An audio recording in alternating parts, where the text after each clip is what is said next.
Hello, everyone, and welcome. My name is Ash, and welcome to my YouTube channel, Ash Knows Travel, where I share trainings, walkthroughs, and insider tips to help travel advisors book smarter and build confidence. And tonight's training is all about how to handle client and agent objections. We're going to talk about what to say, how to respond, and how to stay confident when questions, concerns, or hesitation comes up. Because honestly, let's talk about it. Objections are a real normal part of this business, right? And when you know how to handle them the right way, that they just don't stop the conversation. It's just something small that you guys move forward from, right?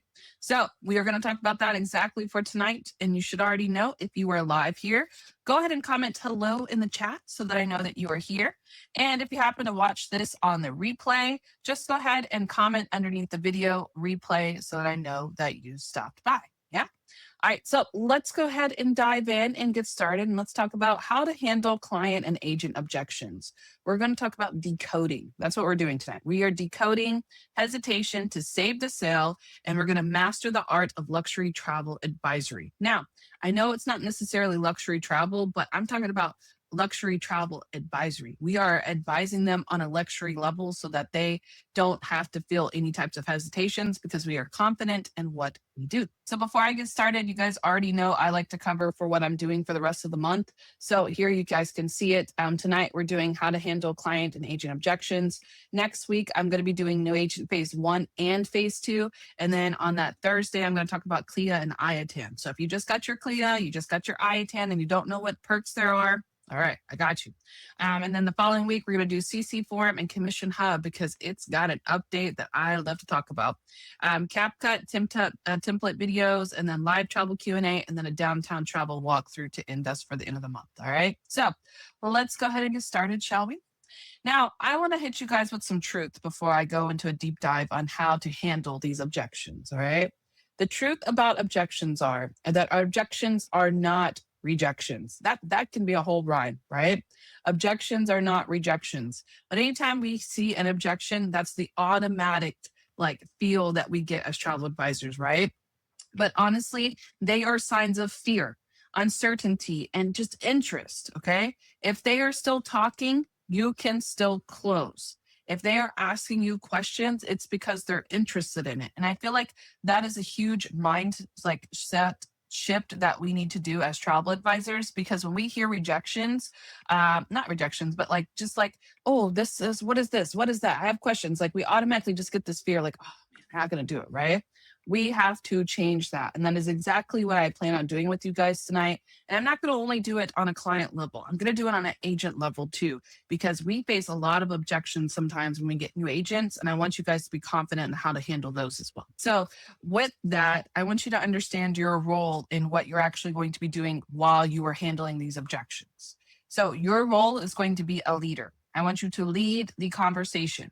You are not here to convince people to book with you ever. You are not here to debate your prices or what this or that or anything like that. Okay. Our goal in this conversation is to understand what they are asking, guide them, and then reassure them with any questions that they have. You guys have to learn how to stop reacting to the questions and then start leading them. Just because they have a question doesn't mean that they don't want to book with you. It just means that they're actually interested in what you have, right? Honestly, I feel like more confident when people ask me questions because that means they actually took time to read what I sent, right? I just closed a booking the other day, and when I closed it with the guy, he called me late at night, and then he was like, all right, let's do this booking. He had a lot of questions, but the questions turned out to be one of the most favorite things. He asked me about why the price of the package. And I said, well, honestly, I'm trying to get rid of all of these extra things. I want to maximize your experience. So I picked direct flights. First of all, that's why the price is expensive. That's it. When I said direct flights, oh, okay, thanks, right? I need direct flights. Cool. I also got you a luxury rental car. That's what the price is, okay? When I include those parts of the package, he can see the value in it. So all of that hesitation goes away, okay? And that's really what I'm going to be talking about tonight. I'm really going to be talking about how you guys can establish value while decoding these client and agent objections, okay? We're going to basically be translating uncertainty into confidence is honestly what it is. No matter how you guys have these objections arise, if you guys have the ability to confidently answer them, it makes it so much easier when you guys are doing these bookings. And that's exactly what I'm trying to show you tonight. Okay. So the first one we have is the most common one. It's too expensive. Okay, when somebody tells you it's too expensive, you first of all did not qualify them correctly. Let's talk about that. Okay, if you're showing them something it's too expensive, then you did not get their budget. But just because something shows that it's too expensive, it doesn't mean that they are not interested in booking it, right? We can all agree that doesn't mean. So we need to take this, it's too expensive. First of all, make sure that we qualified them. And then second of all, take it a little bit deeper. Too expensive means that they don't see the value in what you're offering them. Because when it comes to value, people value the trip experience more than the actual price, right? If I say, yeah, it's more expensive, but it includes all of this, then that is going to help them understand why the price is the way it is, right? So if I see this and I get it's too expensive, it's very rare that I get that, but if it ever happens, my initial response is, okay, well, what part of the trip feels most out of budget? Like, what do you see that's part of the trip that doesn't feel right? Sometimes they can tell you, oh, okay, the flights, I don't need the most expensive flights or the car, or maybe I need to change the resort. Like, there's different options that we can do to fit them in the budget. Another thing that I like to talk about when it's too expensive is the dates. I always come when people will give me like a budget. Like one time for a honeymoon, he gave me a budget of like $4,000, but he wanted to go 7 nights. Okay, let's have a real conversation. You can't go for 4 nights to breathless Punta Cana for $4,000, or not 4 nights, 7 nights for two people. That's not going to happen. Like that's, and you want to swim up suite on top of that? No. All right, let's be realistic in your budget. You want to stay 7 nights? You're for sure on that 7 nights? Okay, fine. Then you need to raise your budget to about 4,500. Are you okay with that? All right, cool. Like, do you see how I'm guiding them? Because like we have to have real conversations. We're not magical fairies. We can't price match. I mean, we can price match if they have it, right? But like we can't just pull the price out that they want. We have to be realistic in what we're doing, right? So the result of me asking them what feels the most out of budget is going to open the conversation and avoid instant discounting. A lot of the times they feel like it's too expensive, so they want to lower the price. But I always bring it back to like selling a car. Okay. If I'm going to buy a car, and a lot of the times when we're buying a car, we don't want the cheapest car. We want the car that has the best value, that has the most features, that has the most this, the most that. Okay. If I get it's too expensive, I hit them with that. Okay. Yeah, it might be a little bit higher than what you're projecting, but let's talk about what's actually inside this package.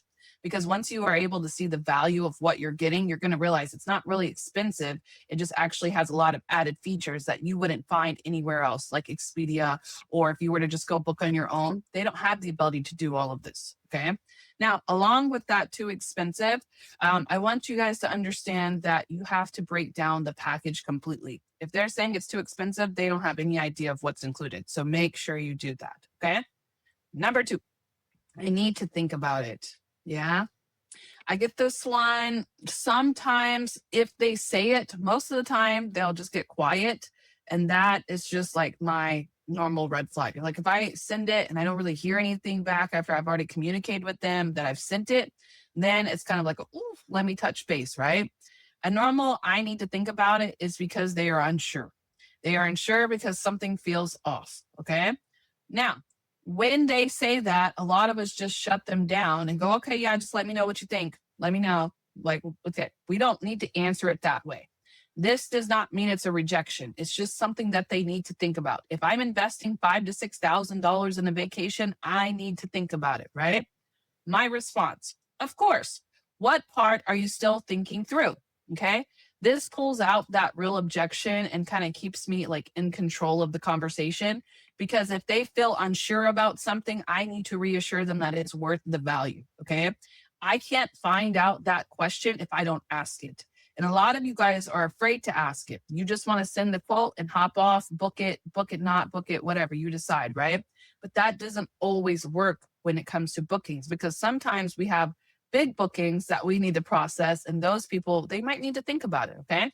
If they want to think about it, that's fine. You could definitely do so, but let me reassure you a few things. Okay. First of all, if you want to think about it, I can't guarantee that the pricing is going to be the same by the time you come back. Honestly, the pricing fluctuates all throughout the day. So this is what I have right now. You thinking about it could cost the price to go up. Okay. That's the first thing I hit them with because they need to understand that these prices change. Okay. Second thing I hit them with is what is the part that you are still thinking through? Like, what of this is actually feeling like you need to think about it? Because I want to make sure you feel completely comfortable with this booking. That opens a whole strenuous of questions, right? Now, a lot of people are going to ask me probably, how do I do this? And normally, when I present a quote, I present it over the phone. I will send it to them and I will call them on the phone and say, hey, I sent you the quote. Can you take a look at it? Let me know what you think, right? And when they're going through it or when they're processing it, sometimes if I send it to them, a text message, etc., however I send that quote, I still am talking to them while I send it. I never just drop it off. And I like to open every question, or like every response has a question to it because I want to continuously talk to them and I'm waiting for their response to carry on to the closing. I don't ever just end it when I'm dropping it off. Okay. No. So the second one, I need to think about it. Now let's talk about the next one. Oof. How many of you guys have had this one? Oof. I hate this one. You see, I rolled my eyes. I hate this one. Like, no, you didn't. No. Okay. It's very rare that they find it cheaper online. It's very rare. It's missing something. It's not apples to apples. And if it is apples to apples, we'll price match it. Okay. But you could price match on Vax. You could price match on, oh my God, Vacation Express. And I've seen some done on other vendors too. So whatever vendor you find that you're using, normally we can price match. But when they say they found it cheaper online, let's talk about it. What does that actually mean for us? They do not understand what is actually included. They don't understand what's included. Okay, you found it cheaper online, but if something goes wrong and your flight's canceled at like 3 a.m. when Spirit Airlines just decides to close, who are you going to call? Expedia? I don't think you're going to call Expedia. You're going to want to call me, right? That's the first part that's included. We'll talk about that. Now, did you find that in that cheaper price? Probably not, right? So we need to break down the value of they found it cheaper online. A lot of the times when they find it cheaper online, they're missing something. They're either missing the insurance that you included, the transfer you included, they're missing a feature that you added, or maybe they have different room types. Maybe they didn't go all the way to the end.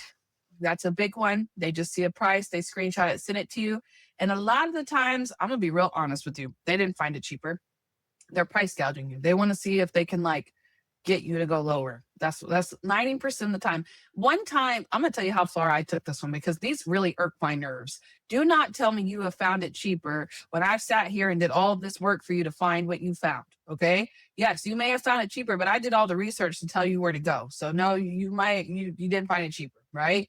So I'll give you an example. All right. I did a whole quote for someone one time and then they got to the end and said, yeah, my boyfriend found it cheaper. And I said, oh, where did he find it at? Because now I'm interested, right?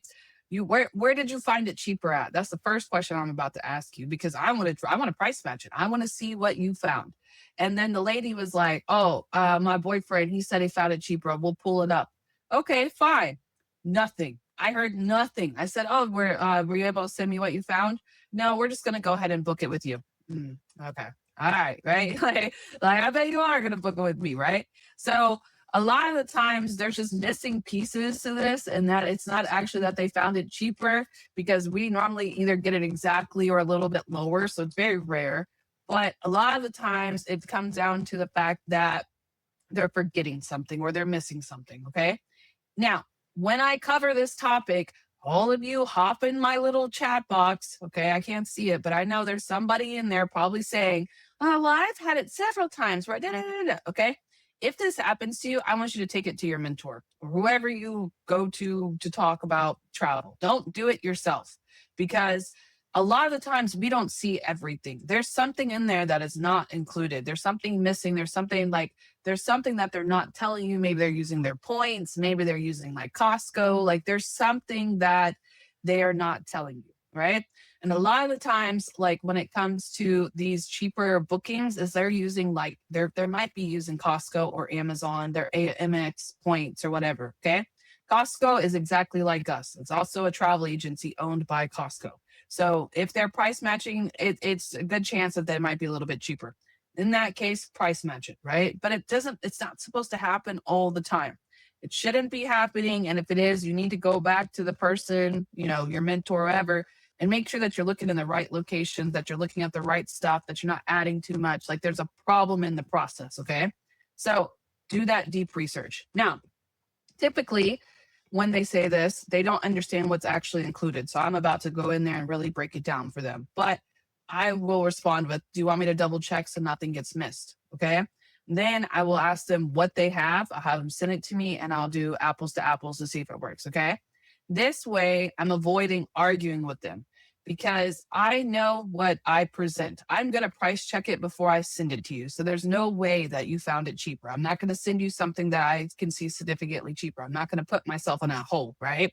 I am confident about what I sent. I know what's included. I know that I have the entire package offered to you, and it also comes with me. Okay. This way, I'm positioning it as an expert. I'm not going to fold and be like, oh, yeah, it's a little bit cheaper. No. But look, I'm doing it for you. Okay. Even if you were to have paid a little bit more, you had it done for you and you have expert sitting in your pocket, right? Like there's so many different ways that you can take this. And another one that I like to point out too, this actually happened while we were in the study hall. They were talking about the prices, rates, etc. Even if they may have found it cheaper, ask them if they have to pay in full, because that's another thing that they don't want to tell you either. If they go on like Expedia or something, they'll be like, yeah, I found it cheaper. Okay. But do you have a deposit option? Because I have a deposit option. Yeah, it might be $20 more or whatever, but can you make payments on it or is it all do it front? Like, you guys see where I'm going with this? Like, there's always just something that they're not telling you. So make sure that you check every part of that booking because you are offering them something regardless of what they have that they don't actually have. Right? So that is number 3. Now, the next one I get a lot of is let me talk to my partner. I get this a lot because I do adults only. So when they want to do a let me talk to their partner, I let them talk. Okay. I will send them one of them fancy mock booking flyers so they have all the details. But what that says to me is that I'm not confident that I can explain this to them. Okay. And the reason why they want to talk to them is because there's some part of it that they really need to agree on. And it could be the price, it could be the resort, it could be the locations, and whatever, right? I want to find out what that is. So I asked, perfect. What questions do you think they will have? That is what I asked. And that way I'm involved in the decision making and I can already go ahead and if they're going to get objections, I can give them what they need to say to their partner to get rid of that objection. I will give it to them. I'm like, they have a problem with the price. Okay, well, let's talk about what's included. Okay. So that way you can go and talk to them exactly and tell them what's provided. I'm going to go through the whole thing. I even do this a lot with groups. Like when they go do groups and they're like, well, let me talk to my friend. Okay, fine. Your friend is going to probably be like, I got it here, here, and here. Okay, that's great. But did you have all of this included? Do you have a deposit? Do you have me? Right? Like I want to give them the full part of what's included, everything in case they have that objection. They already know how to handle it. Like I'm handling their objections too, right? So whenever you get the let me talk to my partner or my friend or whatever, okay, cool. Do you think there's anything that, that they will have questions about so I can go ahead and help you in advance? Like you're being a part of that decision maker. And honestly, in group settings, this puts you in their corner. Like you're like their trustee. So when they have questions and they don't know the answers, they know that they can come back to me and I will answer and handle it for them. Okay. If you've ever done a group, sometimes we have to be involved in the decision-making process. Sometimes we have to be like the final, like, nope, this is what we're going to do. Right. Like, and it's really good to kind of connect with the main person. So you guys have each other's back. Like it happens. Okay. But you have to be able to pull out those objections out of them, regardless of what part of the process you're in, to be that forerunner for I'm the leader, I'll handle this, just come to me. Like that's how you want to position yourself as the advisor. That way they have the ability to feel comfortable with you. And even if they talk to their partner, they know that you have their back. All right. So next one we're going to talk about. Okay. Those are my most popular ones. I feel like that's really it. If you have more, feel free to drop in the chat. I could try and help, but I feel like that handles 90% of what we have for our client objections, right? Next one we have are decoding agent objections, which is navigating the emotional fears of your team. Okay. We are doing something that is fast paced. We are doing something that takes a lot of learning and it takes you a little bit of growing out of your comfort zone. Can we all agree with that? Yes. So noting that, we need to have the ability to get rid of the fears of what can happen. A lot of us have been here for at least a few years. Some of us are brand new, okay? But regardless, even if you're new, okay, you're an agent still. So if you have these objections, you might feel it too. Regardless of where you're at, we have to be able to handle these objections, not only for ourselves, but for our agents too, because we need to understand that this is a bigger picture. I think that's probably the biggest thing that I've learned from this weekend. Okay. I will be the forerunning story if you need it. Okay. 3 years ago, I started this, and I remember in March when I first started, I attended my first regionals in 2023. I think I did my first regionals. And when I did the regionals, I saw that and I said, oof, I got to be up on there. I got to be up there talking, man. I got to get up there. I don't know how I'm going to do it. Okay. 3 years later, I hosted or co-hosted, shall I say, with Christina, and we did a whole event in Houston. And that's exactly what I did. I got up there. Okay. So the reason I say that is because when you're a new agent, I remember that fear I had. I remember feeling nervous talking to leaders and all of that, right? You're not going to find me there 3 years later. Now I'm on stage, I'm talking, whatever, right? The reason I say that, and not to just brag, the reason I'm saying that is that you have to understand your mindset is different from new agents, because you've already been through all of that. You've already put yourself forward, right? And your story might be different from mine, but my example for that is to show you that we need to take it back. We need to understand that we're ahead, but we need to go back to how that first feels. And that's exactly the best way to decode any agent objections. Put yourself in their shoes, right? So the first one I normally get is, I don't have time. Now, I will tell you something about I don't have time. I'm a big firm believer in you have time. Well, how do I say it? You make time for what you actually want to make time for. It's not the right way I say it normally. Normally I say you are what you make time for. That's what I say. You are what you make time for. Can we all agree with that? If it's not that you actually don't have time. You just honestly don't want to make time for this. Like, let's be real with each other. Okay. We all have time. We're not always all busy all the time. And honestly, if you set up this stuff with systems and get everything kind of in place, you don't have to take too much time doing this, okay?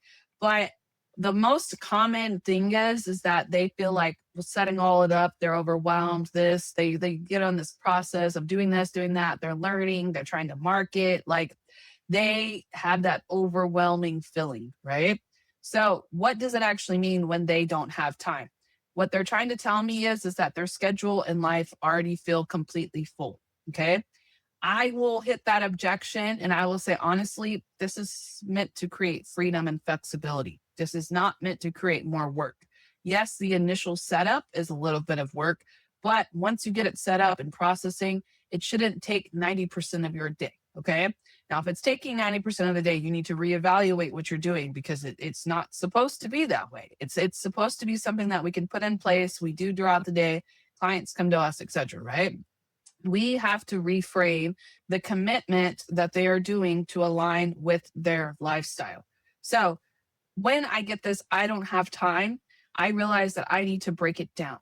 If they feel like everything is too full or they're overwhelmed, I'm giving them too much, because we can give them a lot, right?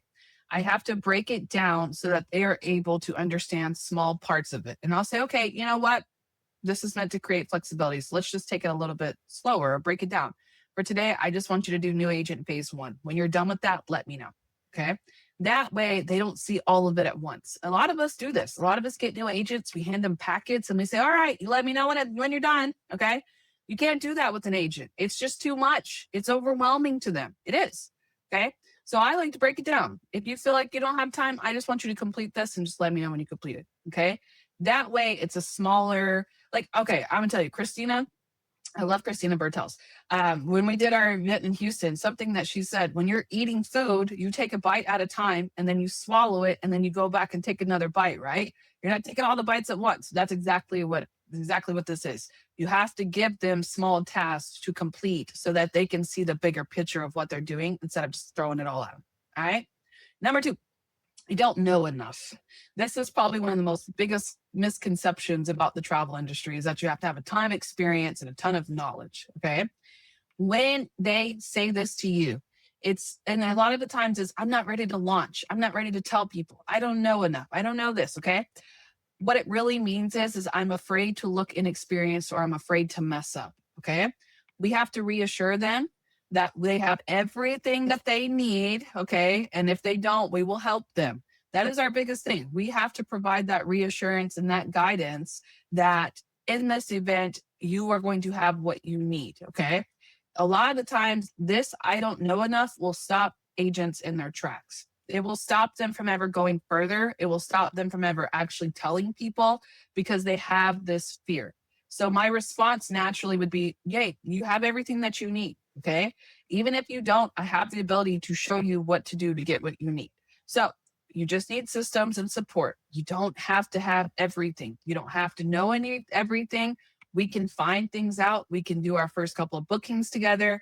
I've got your back when it comes to doing this. So I need you to get out of your comfort zone and I need you to just go. Just launch it. We will figure it out as we go. And I got you when we're figuring it out. Okay. This removes that pressure of perfection and it builds their confidence because they know that they have somebody in their corner. Okay. If you are mentoring and you're not ready to do this, be careful with how many people you take on because a lot of agents go through this and a lot of them need us to take a few minutes out of our day to give them a little bit reassurance. Okay. Number 3, I don't want to sell. This is another, I feel like, misconception about the travel industry is that we actually sell things. Yes, we sell hotels, flights, whatever, right? But that's not what our actual job here is. Our job is to actually guide people who already want to travel. That's all we're doing. We're guiding them, we're giving them the best recommendation, and we're sending it to them for them to process. Okay. We have to have the ability to shift the way that they think. They have to shift their identity from a salesperson, because that's what they think when they first start, that they're salespersons, but we actually are trusted advisors. That's what our real goal here is to be, as a trusted advisor that gives the recommendations and the bookings to the clients that they need, right? That is a big issue when they first see themselves. They think they're selling, selling, selling. No, we want you to become a trusted luxury travel advisor, right? Like you were full on, you got the packages you could do, you got the travel insurance, like, and I say luxury because like, why not be fancy? But like, we want you to be a full travel advisor and you have all the tools to do so. You can book their hotel, you could book their resort, you could book their flight, you could book transfer, rental car, 10-leg travel insurance, you can book their tickets, you can book their excursions. Like, I know you know this, but when you see it as in a place as I'm the advisor, I'm the person to go to, right? That is what they need to see it as well. Because when we first start, we really think it's just sales. We're just selling things, but that's not what we're really doing here, right? So with that, okay, let's take a little bit further. We got to learn how to close it with confidence. Okay, we got to take control of that final step. And that's exactly what I've kind of been working through with you guys tonight, is how to respond so that when you guys are closing, whether it's a client or an agent, okay, you're confirming it, you're reassuring them, whatever that is that a lot of us don't want to take control of it. Can we be honest? A lot of us have the fear of taking control of that final step. A lot of us will kind of walk away from it or be quiet because we don't know how to handle that. But I'm hoping tonight you'll feel a little bit better. Yes? So let's talk about our secret weapon. Okay. The biggest thing that you can do when it comes to objections, okay, is to simply ask a guiding question. Do not get angry. Do not get upset. If they ask questions, it's because they're interested.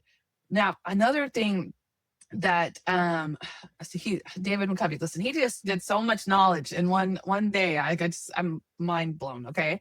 Another thing that he said about leadership was that when they stop coming to you with their problems, that's when they no longer see you as a leader. Okay. And he probably worded it way better, but that's really, really big. When they stop coming to you with their questions or their problems or their hesitations, they no longer feel like you're in control.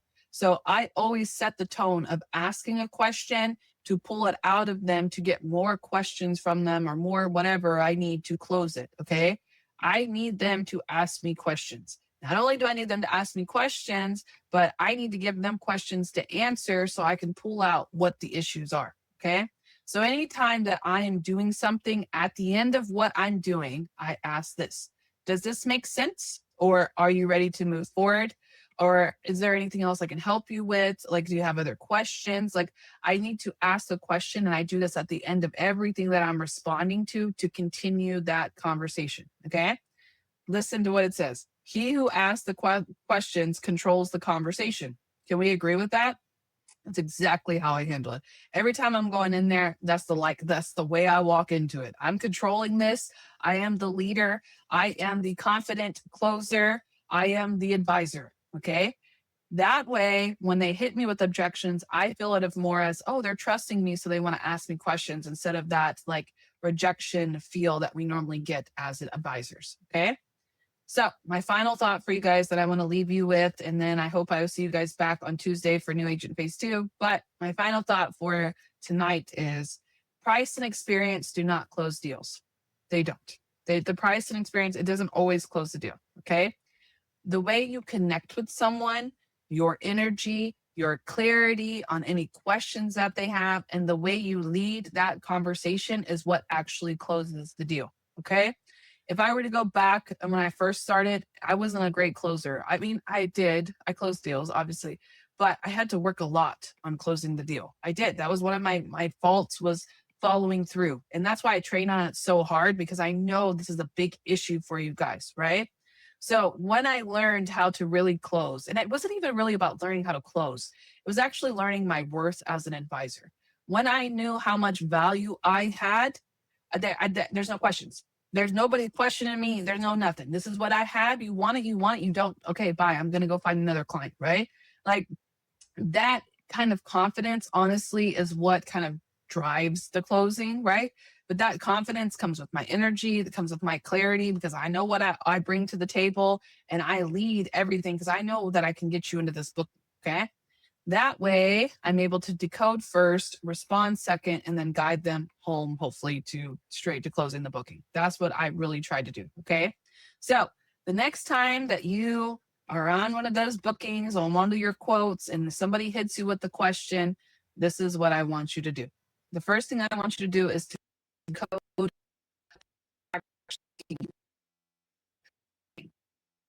Okay, why do you need more time? What's up? Let me know. Like, I need you to decode what they're feeling. Then I want you to respond and reassure them or answer their question, and then bring it down to another question. Bring in that question. Does that make sense? Does that help in that situation? Does that provide clarity to you?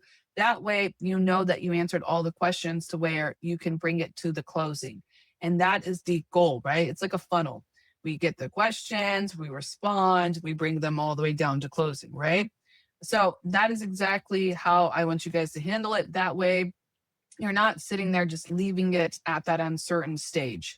I just did a training where I said, where you agents lose the sale. This is it. This is exactly where they lose the sale. It's the uncertainty and the ability that they just lack to respond. Okay. So I'm hoping that after you guys watch this, you feel a little bit better about handling objections, and really just how you respond to people. And not only how do you respond, but how you decode. Okay. When you hear things, I want you to think, okay, this is not actually what they mean. They actually mean something else. What are they trying to tell me? And then I want you to decode it. That way you can actually answer what their concerns are, and you're not just fluffing them up or, oh yeah, just let me know, right? Let's find out what they're asking. That way we have a better option of handling that objection. Okay. So that is what I want to leave you guys for tonight. Make sure you like this video, share it with your teams, and comment if it helps. If you have somebody that's coming to you and they're like, oh, I got this lead, but they didn't book it, send them this training. Okay. They probably had, or if you get the one that's like, they said they found it cheaper online, send them this training so I can help them. Okay. Make sure like you said, like this video, and make sure you share with your teams.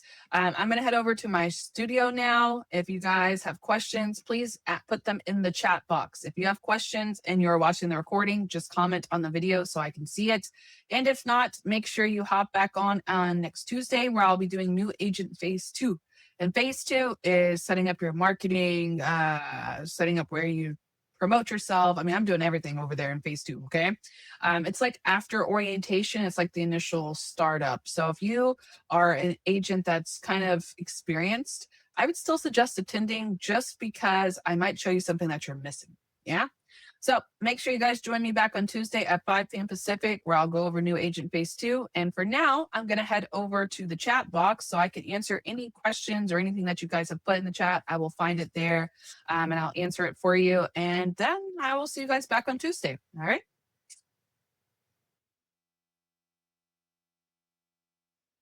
Step one. Wake up early, gonna rise with the sun.